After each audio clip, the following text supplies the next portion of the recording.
Cannibal Apocalypse opens with a squad of men, led by Norman Hopper, into a small Viet Cong camp. A booby trap is set off and a firefight ensues. Hopper comes across a small group of prisoners, including his friend Charlie Bukowski. Hopper reaches in only for one of the other prisoners to grab his arm and bite him. Hopper wakes up. The flashback was a dream, but he's been dealing with urges he can't describe. The sight of bloodied meat in the fridge makes these feelings harder to fight.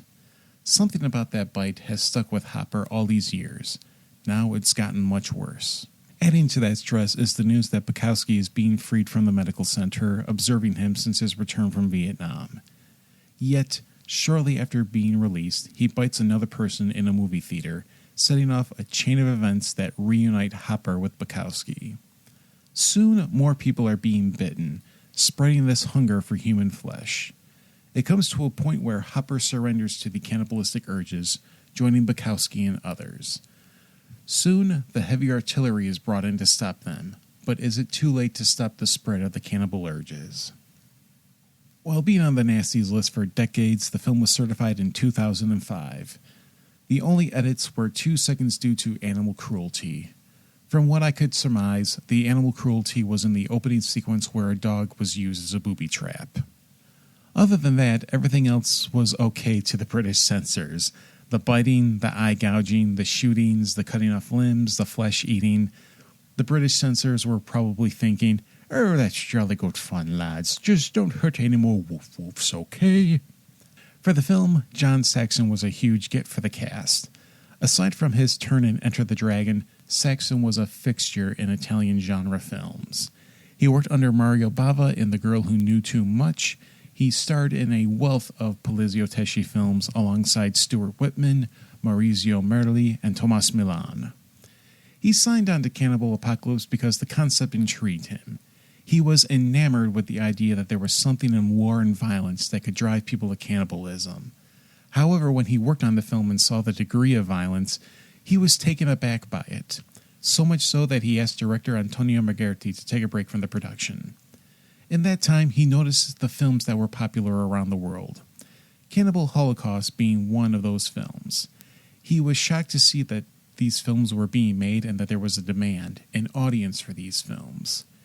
He returned to the film, maybe with some dismay, but he finished the film like the professional he was. Magherti dabbled in various genres, from spy to war to spaghetti westerns. Cannibal Apocalypse was his one-time effort for the gory late 70s, early 80s Italian horror offerings. The man gave us your Hunter from the Future. Enough said.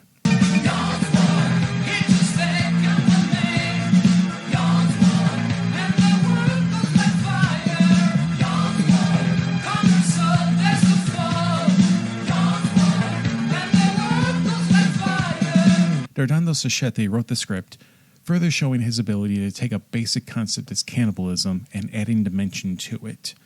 Gino De Rossi provided the makeup effects, no surprise given the fate that befalls Giovanni Lombardo Radici. The music by Alexander Blanksteiner is wonderful. It sounds like the music you would hear on an episode of The A-Team, yet the film predates The A-Team by 3 years.